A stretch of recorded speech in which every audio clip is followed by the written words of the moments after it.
नमस्कार दोस्तों, आज हम बात करेंगे एक छोटे पर अत्यंत महत्वपूर्ण देश के बारे में, लेबनान। ये देश अपनी सुंदर नेचुरल ब्यूटी, रिच हिस्ट्री और कॉम्प्लेक्स पॉलिटिकल सिनेरियो के लिए जाना जाता है। इस वीडियो में हम बात करेंगे लेबनान की हिस्ट्री, विकास, पड़ोसी देशों के साथ संघर्ष, जाति प्रथा और इसके जियोग्राफिकल एस्पेक्ट्स के बारे में। हिस्ट्री। लेबनान का इतिहास बहुत पुराना और विविड है। ये एक ऐसा देश है जो प्राचीन फिनीशियन सिविलाइजेशन का घर रहा है। फिनीशियंस को उनकी मैरिटाइम एक्टिविटीज और ट्रेड के लिए जाना जाता था। बाद में लेबनान को रोमन एम्पायर ने कैप्चर किया और फिर मुस्लिम कैलिफेट का हिस्सा बना। लेबनान ने ऑटोमन एम्पायर का भी अनुभव किया और 20th सेंचुरी के दौरान फ्रेंच मैंडेट के नीचे आया। 1943 में लेबनान को इंडिपेंडेंस मिला, लेकिन यह शांति ज्यादा दिन तक नहीं चल पाई। 1975 से 1990 तक चली सिविल वॉर ने देश को डीप डिवाइड कर दिया। इस सिविल वॉर में क्रिश्चियन और मुस्लिम फैक्शंस के बीच कठोर लड़ाई हुई, जिसमें कई पड़ोसी देश भी इन्वॉल्व्ड हो गए, जैसे सीरिया और इजराइल। नेबर कंट्रीज और संघर्ष। लेबनान की भूगोल की बात करें तो इसके नॉर्थ और ईस्ट में सीरिया है और साउथ में इजराइल।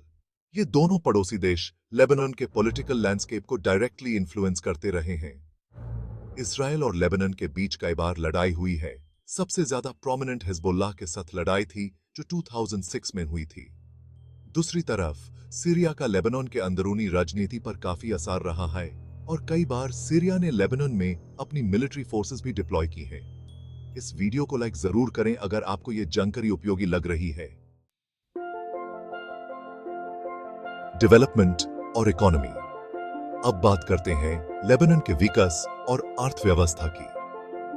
लेबनान अपने बैंकिंग और फाइनेंशियल सर्विसेज के लिए एक टाइम पर मिडिल ईस्ट का स्विट्जरलैंड कहलाता था। बेरूत लेबनान का राजधानी एक मेजर फाइनेंशियल हब था, लेकिन सिविल वॉर और पॉलिटिकल इंस्टेबिलिटी ने इसके इकोनॉमी को नुकसान पहुंचाया। 2020 में बेरूट एक्सप्लोजन के बाद लेबनान की इकोनॉमी और भी गिर गई। आज भी देश को फाइनेंशियल क्राइसिस और करप्शन का सामना करना पड़ रहा है।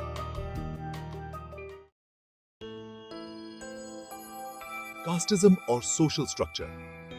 लेबनान का सामाजिक ढांचा भी कॉम्प्लेक्स है। यहां कास्टिज्म तो नहीं है, लेकिन सेक्टेरियनिज्म एक मेजर इशू है। देश में मेजर रिलीजियस कम्युनिटीज शिया मुस्लिम, सुन्नी मुस्लिम और क्रिश्चियंस हैं।